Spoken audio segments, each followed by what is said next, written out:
The Last Lesson by Alphonse Daudet. Part 1. Introduction. What if you walked into your classroom one morning and discovered it would be the very last time you would ever hear your own language spoken there? What if a language, the very voice of your identity, was taken from you, not by war, not by death, but by silence? This is not just a story. It is a farewell to words, to childhood, and to a voice that once belonged to an entire people. Welcome to the hauntingly beautiful short story, The Last Lesson, written by Alphonse Daudet and featured in the Central Board of Secondary Education Class 12 Flamingo textbook. This isn't merely about a teacher, a student, or a grammar lesson. It is about loss, about realization that comes too late, and about the power of language to hold the soul of a nation. Today I invite you to not just understand the story, but to live it, to feel it, and to carry it with you forever. Part 2. Meet Franz, the boy who did not care. Our story begins with a little boy named Franz. It is a bright and warm morning in a quiet French village, but Franz is anxious. He is late for school, not because he overslept, but because he does not want to face his teacher, Hamel. You see, Franz has not prepared his lesson, and today the topic is participles, something he knows nothing about. He is frightened of being scolded, and for a moment he thinks of running away.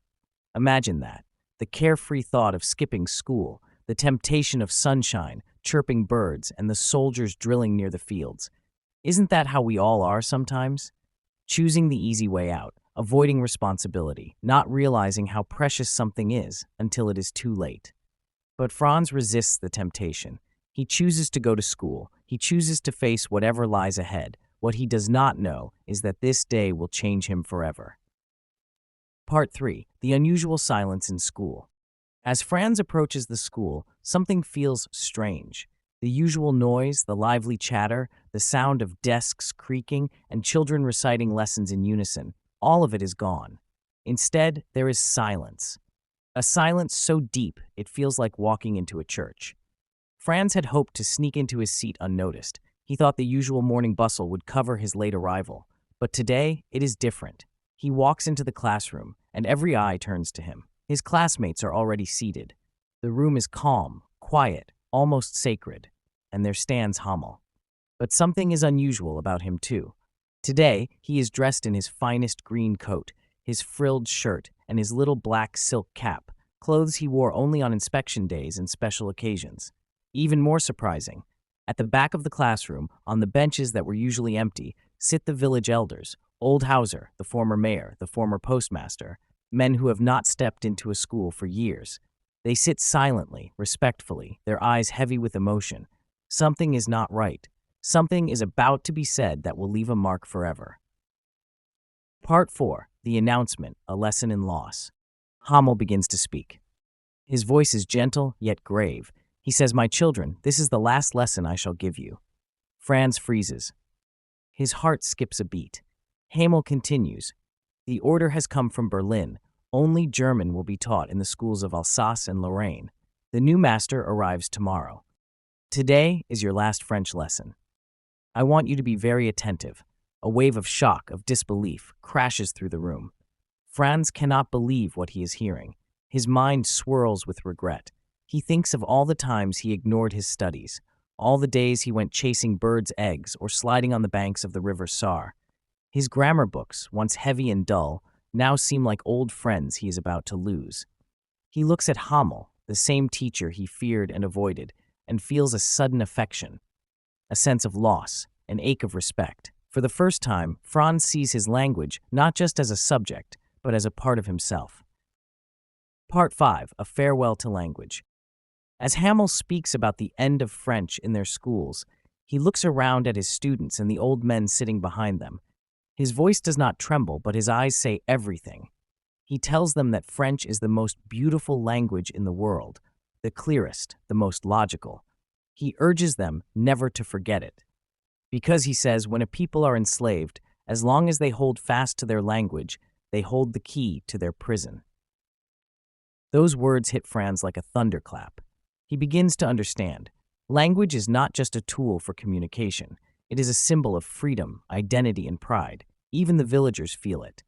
Old Hauser sits with his old thumb on his knees. His hands tremble. His voice quivers. He is trying to read, trying to hold on to something slipping away.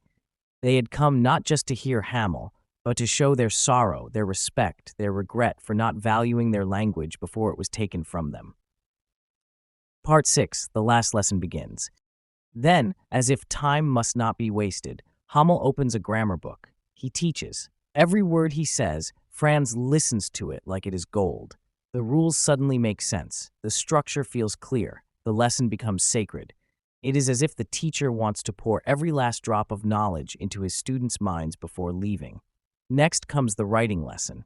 Hamel has written new copies for the students in his beautiful round hand. They read France, Alsace. France, Alsace. Over and over. These words pinned on the walls, hanging from the rods, floating like silent flags of pride.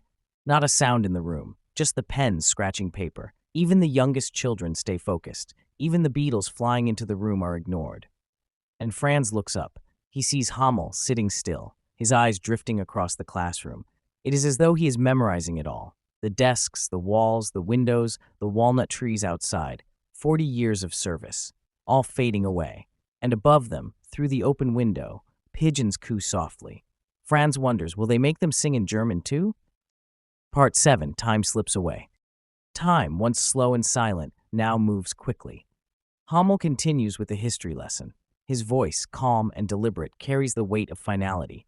And then, the babies, the youngest students, begin to chant their alphabet. Ba, be, bo, boo. Their small voices rise and fall like a lullaby of loss. It is both sweet and heartbreaking. At the back of the room, old Hauser holds his primer tightly, spelling each letter aloud, his voice trembling. Imagine an old man, tears in his eyes, trying to say the alphabet of a language he had taken for granted.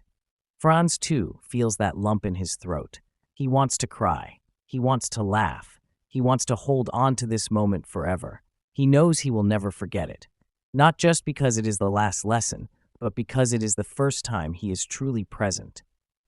Part 8, the final goodbye. The church clock strikes 12. Then comes the Angelus, the gentle call to prayer. At that very moment, outside the window, the Prussian trumpets begin to sound. The soldiers are returning from drill. Their boots march in rhythm with authority, a symbol of conquest, a reminder of power. Hamel stands tall, taller than ever before.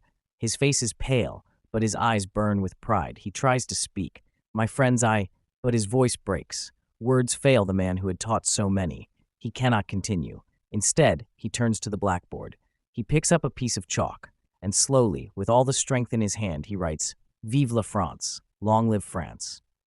Then he stops. He leans his head against the wall. He turns around, and with one quiet gesture of his hand, he says, School is dismissed.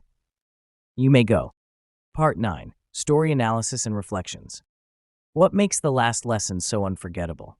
It is not just the story of a teacher or a student. It is the story of identity, freedom, and regret. The French language, for the people of Alsace and Lorraine, was more than grammar and vocabulary. It was a symbol of who they were. When Prussia banned French and replaced it with German, it wasn't just a change in curriculum. It was an attempt to erase their roots.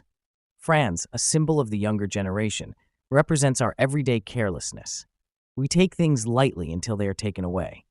Hamel, on the other hand, represents dedication, duty, and quiet patriotism. He never raised a flag. He didn't fight with weapons. He fought by teaching, by preserving his language until the very last moment. The classroom becomes a battlefield, the blackboard, a final flag, the chalk, his last weapon, and the words, Vive la France, a silent revolution. Ask yourself, what are you taking for granted today? What will you regret not learning, not saying, not doing when it is already too late? Part 10, Quiz and Emotional Closing. Now, let's test how well you connected with the story. Quiz time, 5 questions. 1. Why was Franz afraid of going to school that morning? 2. What unusual changes did Franz notice in the school that day? 3. What announcement did Hamel make that shocked everyone? 4. What did Hamel mean when he said, Hold fast to your language, it is the key to your prison? Why did Hamel write Vive la France on the blackboard? Pause the video here and try to answer. Or better, write them in the comments below. Emotional So, what did we truly learn from the last lesson? That the things we ignore may one day be out of reach. That language is not just about grammar, it is memory, culture, and freedom.